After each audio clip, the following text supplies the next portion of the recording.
popping YouTube, man? It's your boy, NADJ, man. I know I've been gone 5 days, man. I've been on there over on Twitch streaming and shit, man. So, yeah, I've been going crazy on 2K and shit. Y'all wanna see me play 2K and shit, make sure y'all go follow my Twitch, NADJ6. Um, yeah, I be going crazy on 2K and shit.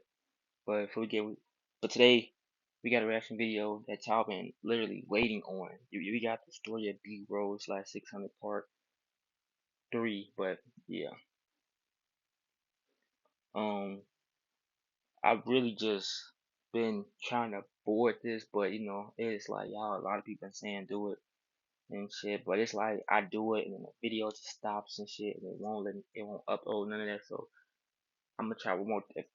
I'm gonna do it, and if this shit don't work, then I'm just not gonna do it no more, because I'm not gonna keep sitting there for like no 30, 40, 50 minutes recording this video and then it don't upload. And yeah, but enough talking. We're finna get right to this video, man. Before we get to the video, make sure to like button, comment, subscribe, and post notifications. Follow Instagram NADJ21. Follow the Twitch NADJ6, man. Love y'all.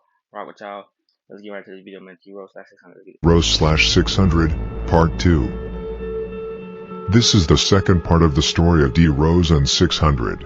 Part 1 was largely about the story of Brick City and 600, some of the early murders including Jizzle, Lil Steve, Baldy, Tutu, and ended the whole video with the murder of Dale from STL/EBT in December 2011. In the second part, we get directly into the year 2012, which was a busy year in the Woodlawn community, not least for 600 and O-Block. I will also talk about the bloody war with 051 Young Money, debunked some old D.Rose rumors, C-Day and Rondo number 9, the murder of L.A. Capone and the murder of the taxi driver, which was the start of the fall of 600. This and much more will be included in this part.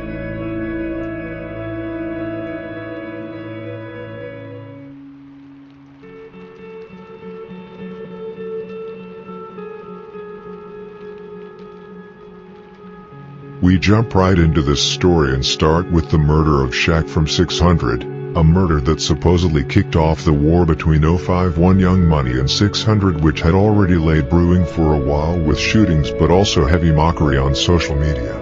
Since 600 didn't kill D Streets from 051, Shaq was the first body dropped in the conflict. D Streets, together with Lil Mark, had been involved in the murder of Tony from DHF 46, so much suggests that it was DHF who took revenge and killed him. Rockhead from 051 told the police that the war with 600 started in 2012 while he was locked up. However, he could be lying. All statements in these police reports are not true, but I actually believe him, and I don't think he counted the shootings as in when the war started, but rather when the first body was dropped in 2012, Shaq. Anyway, just like I mentioned, the conflict between 051 and 600 had been brewing for a while. There had been shootings. For example, D-Thank from 600 had been shooting at Melly and other members of 051 in 2011. D-Rose had also been shooting up 051 together with DHF 46, so it was only a matter of time before the first body would be dropped.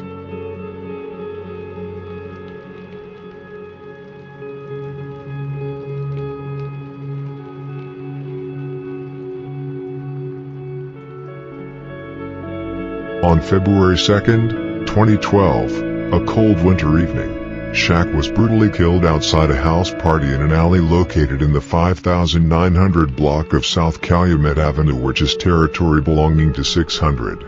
The murder of Shaq would also be the beginning of 051 Melly's murder spree. 20-year-old Shaquille Rush, nicknamed Shaq, had been to a party on the 5900 block of South Calumet Avenue. When he was going home from the party, he first went to pee in an alley outside the party. 051, who for a long time had been lurking and sliding through 600's blocks to avenge D Streets, would now get their chance. Melly and Kiddo from 051 were out lurking that night. They spotted Shaq together with a girl in the alley. Melly and Kiddo ran up to Shaq and shot him multiple times in his body and head. Shaq was later found dead on the scene. The girl was also shot and was taken to Northwestern Memorial Hospital, Luckily she was only grazed by the bullet and was able to leave the hospital quickly. Shaq's mother said in an interview that Shaq loved to rap, and would often write lyrics and mix beats on his computer. This was tragically not the first time the family had been hit by Chicago's gang violence. In 1998 Shaq's father, Luther Rush, was shot dead by Marcus Smalley of 7339 East Talman Avenue. Marcus was later convicted of the murder. An interesting detail is that Melly actually lived in 600's territory during this time, 5909 South Calumet to be exact, which is the heart of 600's territory. A few months later, Melly started constantly mocking Shaq on Twitter, where he said, among other things, that Shaq was laying next to that garbage can, smelling like one, to a member from 600. He basically admitted to the murder openly on Twitter for the public to see. Melly even resided in 600's territory while still mocking Shaq, yet 600 could not touch him, even though he became the top priority for 600 after killing Shaq. Melly even wrote, several times, on Twitter, that he lived in their territory. He even wrote to Manny from 600 that he lived in the area and that he went through their neighborhood daily without worries. Melly, who was a black disciple and who had heavy BD connections, therefore had protection when he lived in the area. But that did not stop 600 from trying to kill him, but never managed to catch him during that time.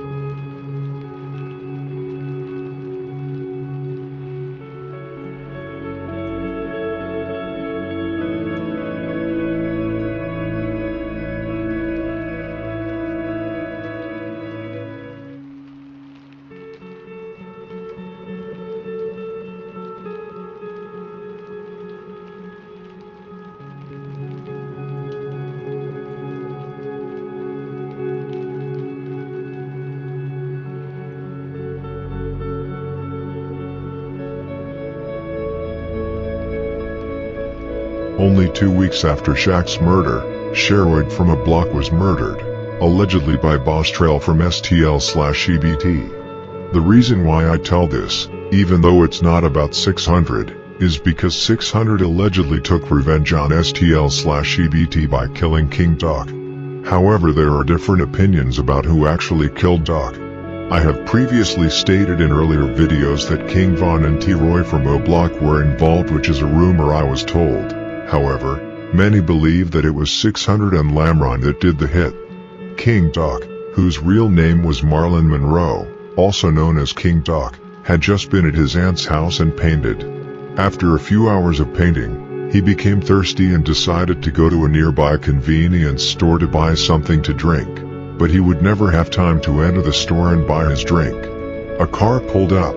Doc saw them and tried to run, but 1 or 2 people inside the vehicle started spraying bullets towards him. The bullets caught up to him and he was struck multiple times in his chest and arm. Doc stumbled and fell into a patch of tall weeds in an empty lot that adjoins the corner shop. The police came to investigate the April 28th shooting, cleaned up the scene and took off. His family said it was not until hours later that Doc's body was discovered in the tall weeds. A 16-year-old relative who was in a rush trying to make curfew was crossing through the abandoned lot when he found Doc's lifeless corpse in the 6300 block of South St. Lawrence Avenue. When he was found, he was rushed to John H. Strother Jr. Hospital of Cook County, where he was pronounced dead at 10:14 p.m.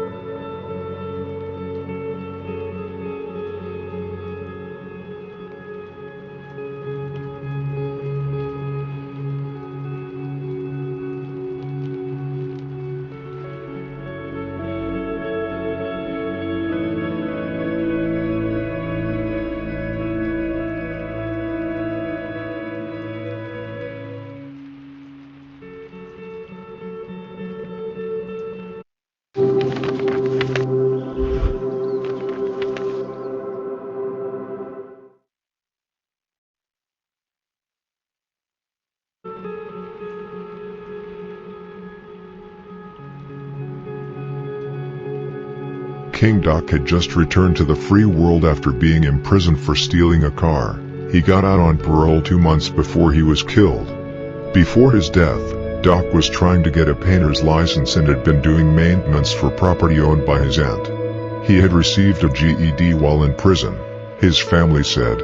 After his jail stint, Doc had been trying to tell younger relatives to avoid a life of crime. He was showing his little brother the path he needed to take, said his aunt, Deborah Jackson, adding that Doc had been looking for a steady job. He said he was ready. He did not want to be in that situation no more, Jackson said. Doc was described as gentle and kind-hearted. He was not in a gang, family members said.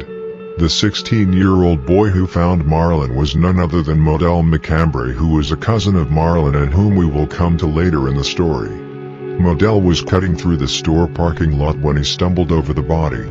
He ran to tell people that he had found a dead body, and when the police came and turned the body over, Modell saw it was his cousin Marlon Monroe. The two teens came from a large family that is known by most folks on the block because they had lived there for a long time through generations. Florine and John Monroe, the grandparents of Modell, Marlon and also Miles Turner, had raised 6 girls in their home in the 6500 block of South Roads. In the course of more than 30 years, they also raised several of their nearly 40 grandchildren and great-grandchildren in that home. Modell was devastated after the death of his cousin and therefore started to get more involved in the criminal life. He started to hang around people like K.I., Duck and Boss Trell, and was soon a member of the gang STL/EBT.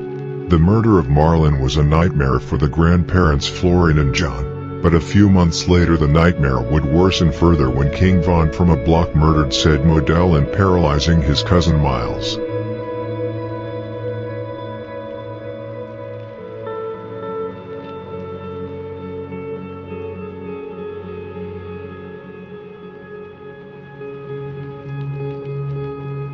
There are various theories as to who actually killed Doc. Just as I previously stated, one theory suggests that it was O'Block who was behind the murder, specifically King Von and T-Roy. This is a rumor I heard from a source, so I can't really go into what backs it up. However, Beans from Mob stated it in a tweet that it was in fact Wick City that was behind the murder. However, in the police investigation that I requested a few months ago, there were witnesses who stated for the police that King Doc's death was a result of an ongoing conflict between STL/EBT and 600 allied with Lamron. Many therefore speculate that D.Rose from 600 and OJ from Lamron was behind the murder. OJ often rode with 600 members on hits. For example, he allegedly killed Fathead together with CD in the summer of 2012, which we will come to later. There is of course a possibility that all 3 gangs were present, O'Block, 600 and Lamron. It wasn't unusual for those 3 to slide together, especially with OJ and Chubbs from Lamron. This murder is a very hard murder to figure out. There hasn't been a lot of dissing nor somebody claiming the murder, which makes it very difficult to find out who the trigger man actually was. I just wanted to put this out there because D.Rose is certainly one of the members that have been rumored to have been present and maybe even the gunman.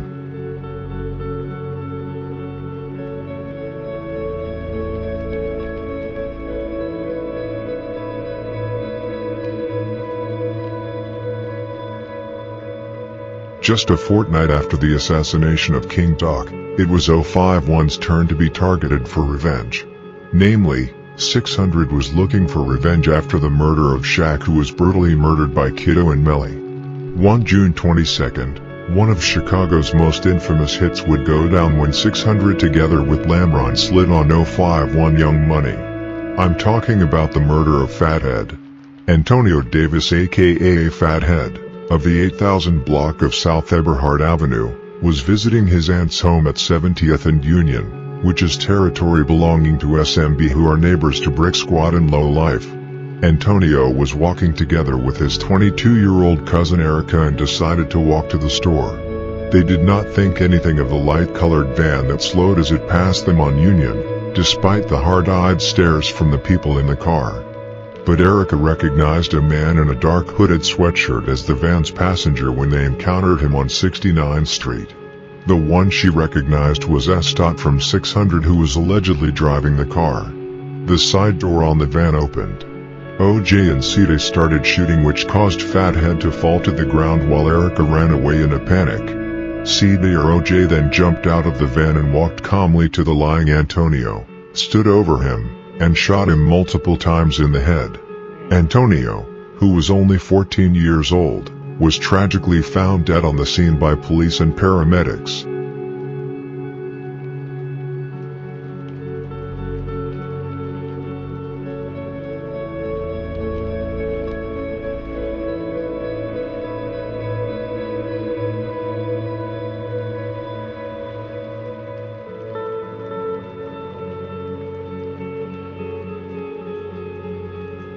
The police report regarding the murder of Fathead was released over a year ago and was over 250 pages long. The investigation revealed 3 names as possible offenders: Ct and St. from 600, and OJ from Lamron. One of the most interesting details from this report is that Ct was actually arrested for this after both leaving fingerprints at the murder scene but also losing his phone, which he later did again after the murder of Javon in 2014. Which he got caught for.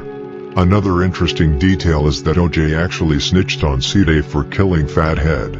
OJ stated to the police that he heard that it was Ct that killed Fathead and that he himself wasn't present at the murder. For me, it is absolutely incredible that Ct was never charged with this murder due to all the evidence that was available, because how sloppy the hit went down and how much he actually self-snitched after the murder. I also want to close 2 rumors about D.Rose and L.A. Capone being present at the murder. This seems to be false according to the murder report. It was previously rumored that L.A. Capone was the rapper that Erica recognized in the van, but it turned out to be St. The rumor about D.Rose has long been rampant on the internet, but according to the report he was not there. However, it must be said that these reports are not always right about who was there.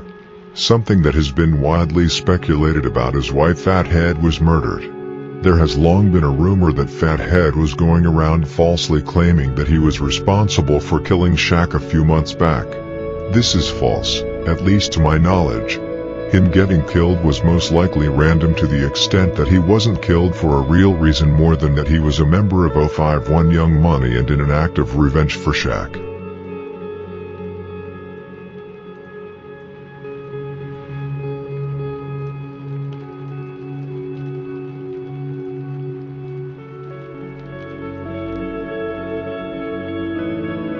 The mockery ran rampant on Twitter after Fathead's murder. I don't think I've ever seen as much self-snitching as Ct did around that time. He literally wrote a tweet saying, 608 for when I killed blank, blank, blank, blank, blank, blank, blank, which is the same amount of blanks to spell out Fathead. He literally admitted to the internet that he killed Fathead openly for the public to see. He also wrote other gruesome tweets such as, I'm bored, I'm finna go kill somebody, and, I'm part of the murder rate. There was literally no stopping him. He was even in a Twitter conversation with Fathead's cousin where she first wrote, "Why is Fathead in Ct bio?" which Ct responded with, "I saw some you didn't." This is one of the most gruesome and horrifying conversations when it comes to the Chicago scene. 051 really did not accept this mockery by Ct and was constantly out looking for him. A few weeks after the murder, 051 would get their chance. 051 made an attempt to set up Ct. They made him think he was going to meet someone to buy something. What he was going to buy is unknown, but probably either weapons or drugs. When Ct went to the location to meet up with the person, Montana, Arrow and Melly were waiting in a corner to ambush Ct. As soon as they spotted them, they ran up and started shooting at him. But Ct started running immediately and managed to get away without any injuries.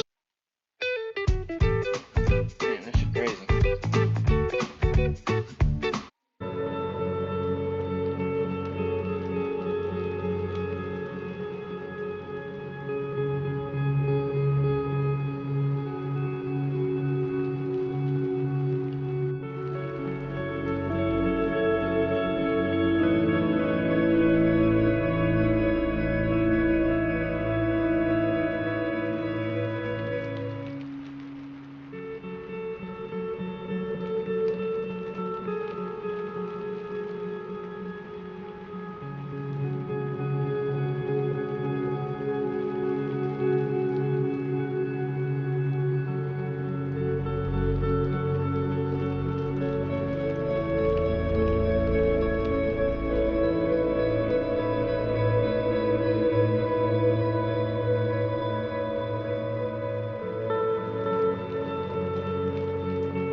Now we come to the next murder where D.Rose have been speculated as one of the shooters involved. I'm talking about the murder of Dirty Rel from Jaro City, which would later lead to the murder of White from a block just a few hours later. On the 8th of August 2012, a day before King Von's birthday, D-Roy, King Von, D.Rose and C. Murder were out in traffic on East 56th Street in the Washington Park neighborhood, which is approximately a 5-minute drive from Parkway Gardens.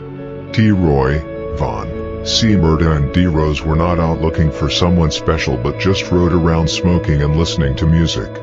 But as always when you are out sliding like this, you are prepared because just like King Von said in an interview, the day you ain't looking for him, you're going to walk into him and you will not have your mask and will not be ready. D-Roy, D.Rose and Von could some days be out in the traffic for over 4 hours, just riding around, smoking and listening to music, but they made sure they and the boys they rode with were always ready. D.Rose had a very good relationship with both of them.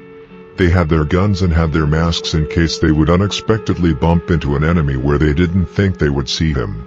Anyways, back to the incident. D.Rose and the others saw Dirty Rel walking on the sidewalk. One of them, possibly D.Rose, pulled out a gun and shot him multiple times, with one bullet striking him in the chest, two in the back, one to his right side. Dirty Rel, whose real name was Daryl Joshua, was taken to John H. Strowger Hospital, where he was pronounced dead. Dirty Rel was an older member from Jaro City. According to the police, Terrell had past gang ties but that he had left that life behind him and moved to Peoria. The police said it is unclear why Joshua was in Chicago on this day.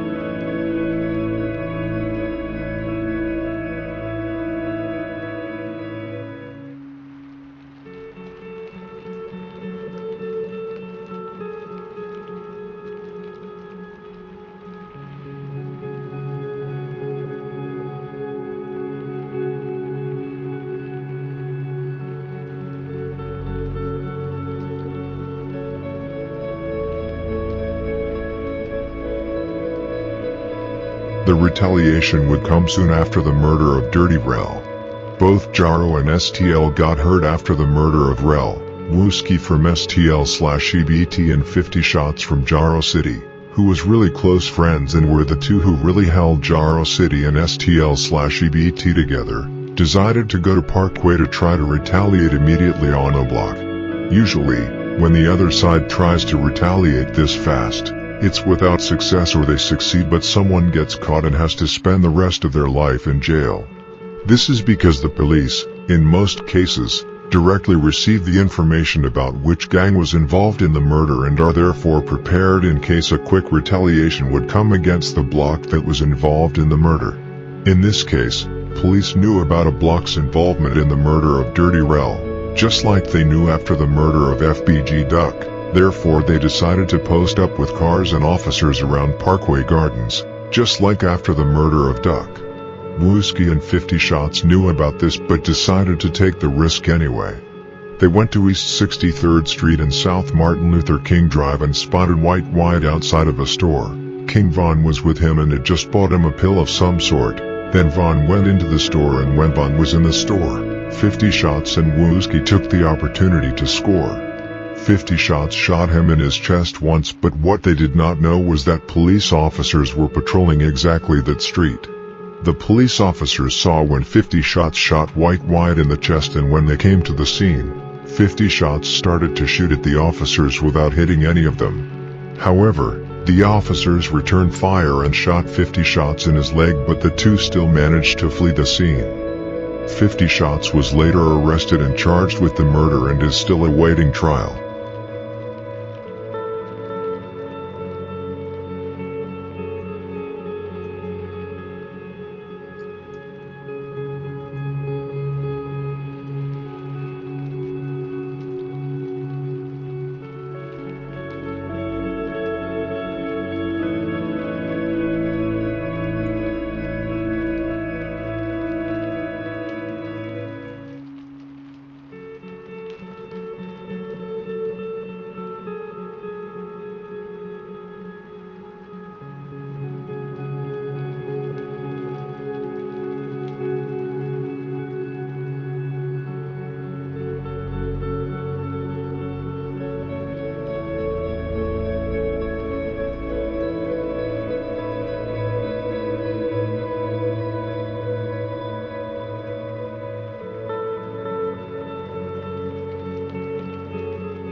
Introducing the all-new 2024 Chevy Trax.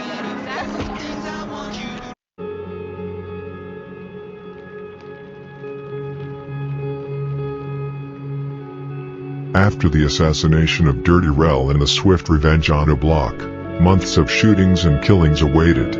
At the end of August 2012, Jaja from Jaro City was murdered by a Mexican named Alan Padilla. This murder was completely random. Alan basically walked up to the first black man he saw, which happened to be Jaja, and killed him in front of his mother. According to the police report, this was an action by Alan in an attempt to join a Mexican gang in Chicago. The reason I bring this up is because Jaja was present when Lil B and Tutu killed Jizzle from Squirt Town. He was very hated by 600 and O'Block, not only for being present at the murder, but also for getting into several fights him. There is also a rumor that D.Rose should have killed a member by the name of Lil Doc from No Love City just 4 days after Dirty Rel was killed, but this is false. I have talked to the people involved and it was not D.Rose. Lil Doc was killed while trying to hit a lick. There is also a rumor that D.Rose, together with Rondo No. 9, killed an older man by the name of Sean in May 2012. This is also false. There was a guy that was named Sean who was killed that month in Jaro territory, but he wasn't Jaro City or any other gang for that matter, and D.Rose nor Rondo killed him. I just wanted to put that out there because D.Rose got a lot of bodies falsely put on him only because of his reputation. Just days later another murder took place, and this time it was the 600, D.Rose specifically, who was heavily involved. I am of course talking about the murder of the man who put the GDs on the map, the one who created the BDK movement, the face of the other side, the 18-year-old rapper Lil Jojo from Brick Squad.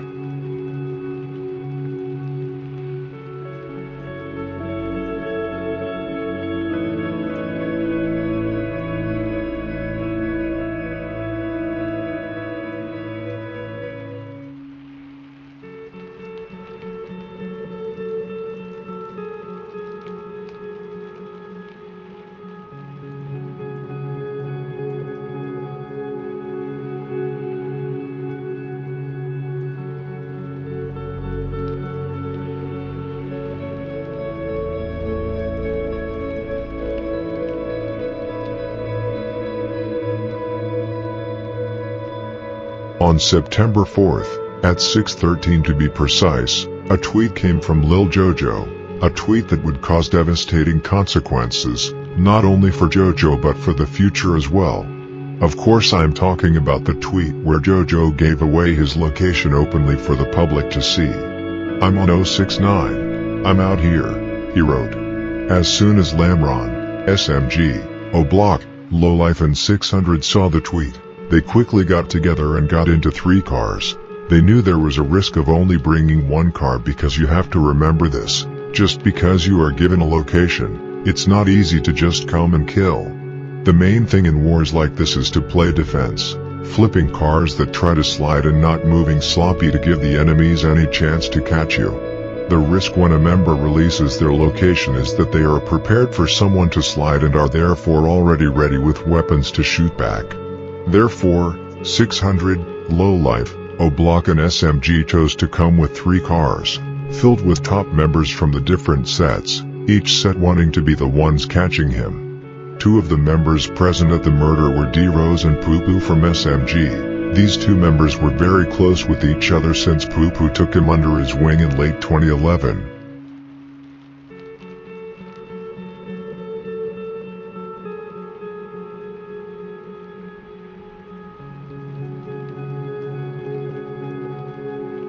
Almost exactly 1 hour after Jojo released his location, at 7:30 to be exact, he was sitting on the front handlebars of a bike, which was cycled by Dez from Brick Squad, on 69th Street and Princeton Avenue. The video footage from the murder scene was recently released on Reddit.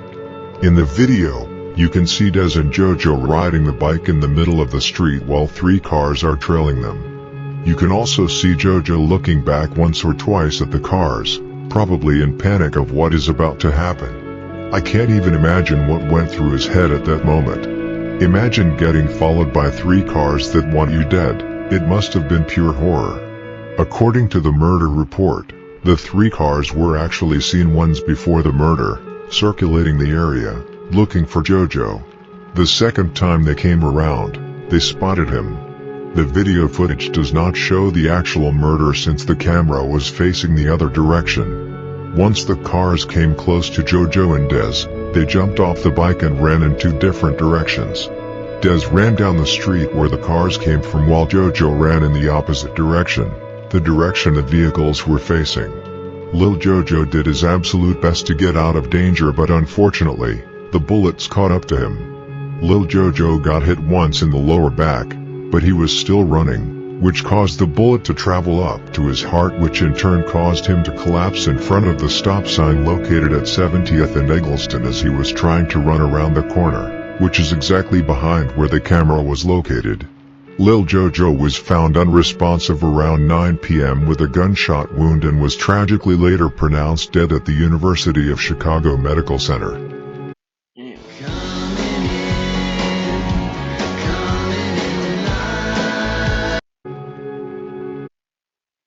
Alright, y'all, we gonna end it right here, man. Gonna finish the rest of the shit off. Still got some time to go. This part 3. If y'all like this video, make sure to like the button, comment, subscribe, and follow me. Follow Instagram, NADJ21. Follow the Twitch, NADJ6. It's your boy Jay.